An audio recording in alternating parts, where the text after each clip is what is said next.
Welcome to this evening's celebration of 25 years of Prison Legal News. My name is Meg Fiddler. I'm a civilian non-combatant. I'm not a lawyer, nor have I ever been a prisoner. I met and soon became friends with Paul Wright 10 years ago when he was awarded a fellowship by the Petra Foundation, which I directed.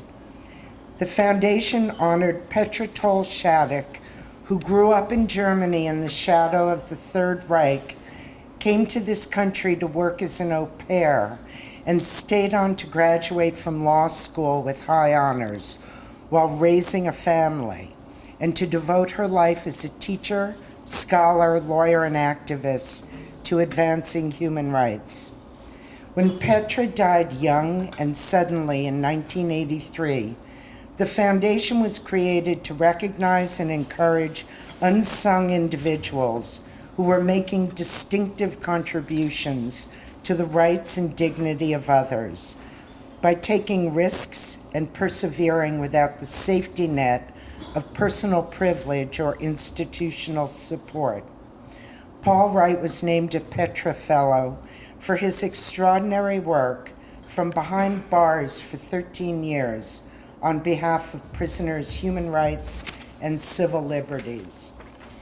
In 1973, Petra wrote, "The problems I see in America are fundamentally the problems of a mass democracy, in which people have lost the feeling that they can influence the government, and in which there's so much social and racial conflict that it is very difficult to make the old mechanisms work. Still," she wrote, "I believe that if we work to put our politics to the test of our ideals and our values, which we spell out so clearly in the Constitution and the Bill of Rights, that there would be progress, and that's what we should struggle for."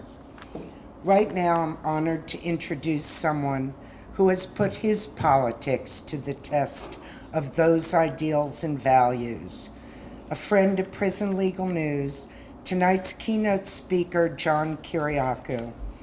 John is a decorated veteran of CIA counterterrorism operations and the only CIA officer with the guts and integrity to publicly confirm that waterboarding was used to torture detainees in the so-called War on Terror, for upholding his sworn duty to support and defend the Constitution of the United States.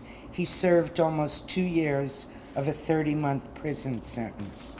John. First, I'd like to thank Paul Wright.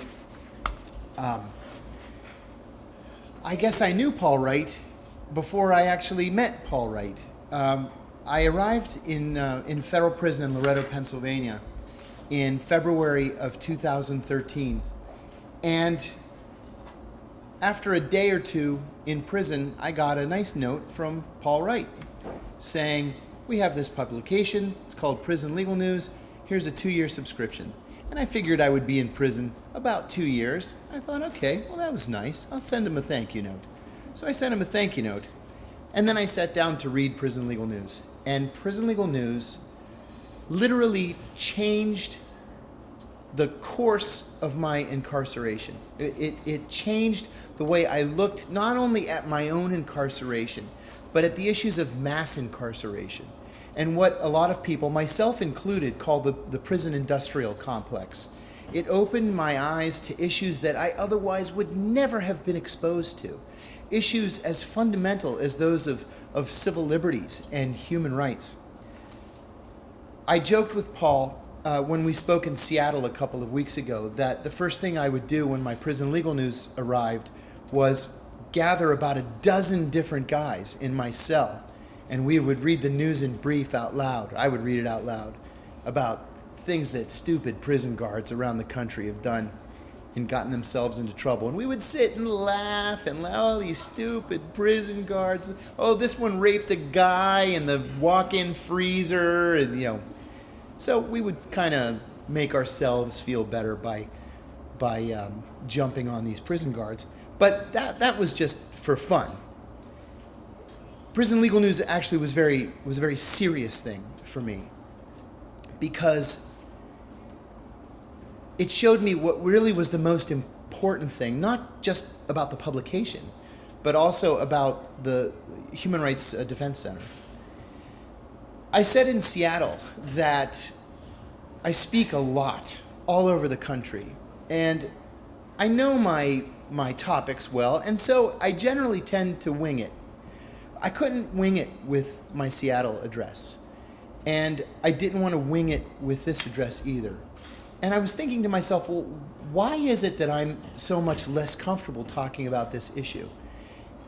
And after thinking about it, I realized that it's because this issue is so important.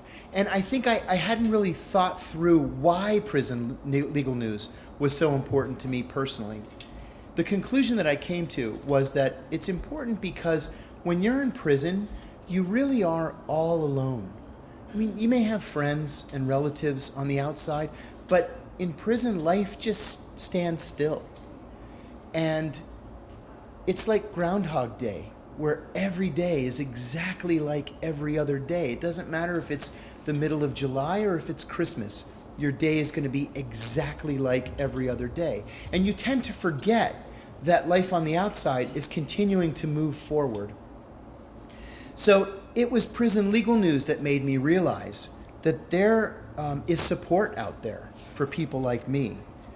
There's an organization out there that is writing, that is suing, that's pursuing activism on issues that are important in my day-to-day life. They're lobbying. Prison Legal News and Human Rights Defense Center really were our voices on the outside. I can't tell you how many people don't have confidence in their own intellect to be able to challenge either their incarceration or the powers that be that are doing things like charging them $18.30 or whatever it is for a 10-minute phone call, for example, or giving them a Chase Manhattan debit card with their commissary money at the end of their incarceration, but that include fees that are so onerous that really your commissary money is going to end up going to Chase Manhattan or to the Bureau of Prisons. But Prison Legal News understood, and Prison Legal News was out there telling people what was happening.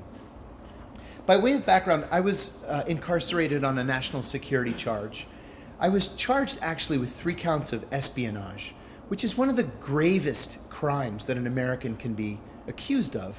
When we say espionage, we conjure up thoughts of Julius Nuthel Rosenberg, of spying for a foreign country, of treason.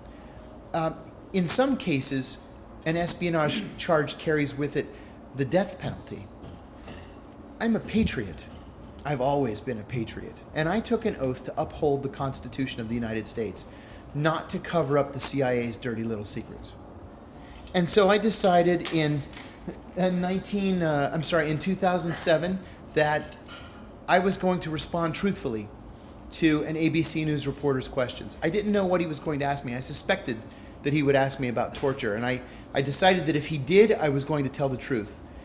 And so in December of 2007, I gave an interview to Brian Ross of ABC News in which I said 3 things that utterly changed the course of the rest of my life.